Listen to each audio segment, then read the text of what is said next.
मैं ये जानना चाहता हूं कि बाई इलेक्शंस की आप लोगों की तैयारियां अब कहां तक पहुंची?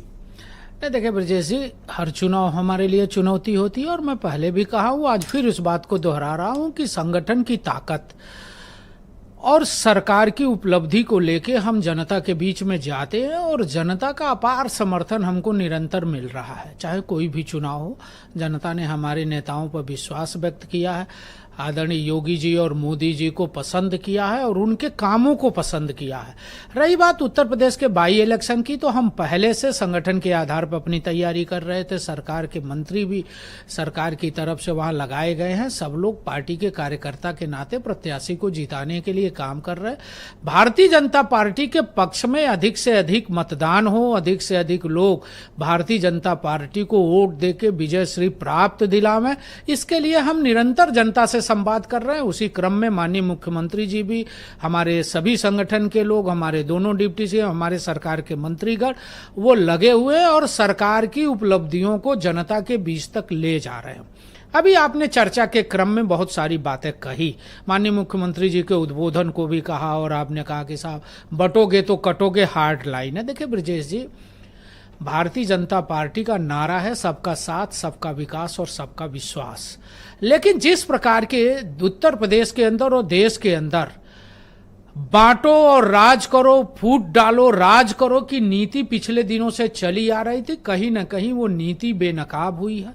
चाहे वो अखिलेश यादव के उत्तर प्रदेश की नीति रही हो, चाहे केंद्र में कांग्रेस की नीति रही हो, दोनों नेता बेनकाब हुए हैं। और आप देखेंगे उत्तर प्रदेश के अंदर जो माननीय मुख्यमंत्री जी ने पिछले दिनों कहा था कि बटोगे तो कटोगे, एक रहोगे तो नेक रहोगे, वो नारा आज पूरे देश नहीं पूरी दुनिया के अंदर लोग स्वीकार कर रहे हैं और ये मानते हैं कि संघे शक्ति कले युगे और जो ताकत में रहेगा इकट्ठा रहेगा। बटने और कटने की बात देखिए, जो लोग कौन बटा कौन कटा, हमको जातियों में बांटते हैं, जो लोग हमको धर्मों में बांटते हैं, जो लोग नफरत फैलाते हैं, जो लोग दंगे कराते हैं, जो लोग माफियाओं के मजारों पर जाके फतीहा पढ़ते हैं, ऐसे उत्तर प्रदेश के नेता की चर्चा करें तो अखिलेश यादव जी, आप उनके उदाहरण ले लीजिए। अयोध्या के कारसेवकों पर गोली किसने चलाई थी?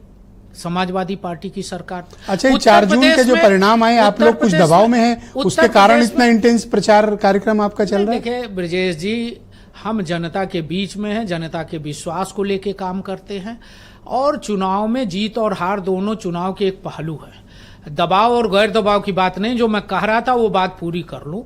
आप उत्तर प्रदेश के अंदर देखिए, जिस प्रकार से गुंडा और माफियाओं को महिमा मंडित किया गया, जिस प्रकार से उत्तर प्रदेश को दंगा का प्रदेश बनाया गया, जिस प्रकार से उत्तर प्रदेश के अंदर सरकारी नौकरियां समाजवादी पार्टी की सरकार में लूटी गई, डांका डाला गया, उसके नेता अखिलेश यादव जब भाषण देते हैं तो कितनी नफरत बड़ी बातें बोलते हैं।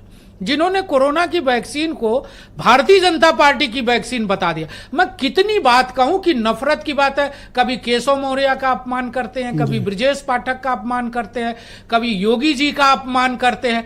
उनसे उम्मीद भी यही है इस नाते कि जब वो 2012 से 2017 के बीच सरकार में थे तो कालिदास मार्ग और विक्रमादित्य मार्ग पर एक तरफ भैया की सेना खड़ी होती थी, दूसरी तरफ चाचा की सेना खड़ी होती थी, तीसरी तरफ पिताजी की सेना। एक बड़ी इंटरेस्टिंग आज खबर आई है जो और हेमंत जी आज मुझे दोपहर में बता भी रहे थे, संघर्ष होता था, उस संघर्ष एक बड़ी इंटरेस्टिंग खबर सुनिए। देखा है कि पुलिस के लोगों के सर फटते थे। अच्छा सुनिए, एक बहुत दिलचस्प खबर बताऊंगा आपको। सेना की लड़ाई में ये वही उत्तर प्रदेश। आज दोपहर मुझे हेमंत जी बता रहे थे कि एक विधानसभा क्षेत्र है मझुआ, वहां कहीं बकरा कटा था और पीसेस न मिली और सिर्फ वो ग्रेवी के चक्कर में बड़ा झगड़ा हुआ।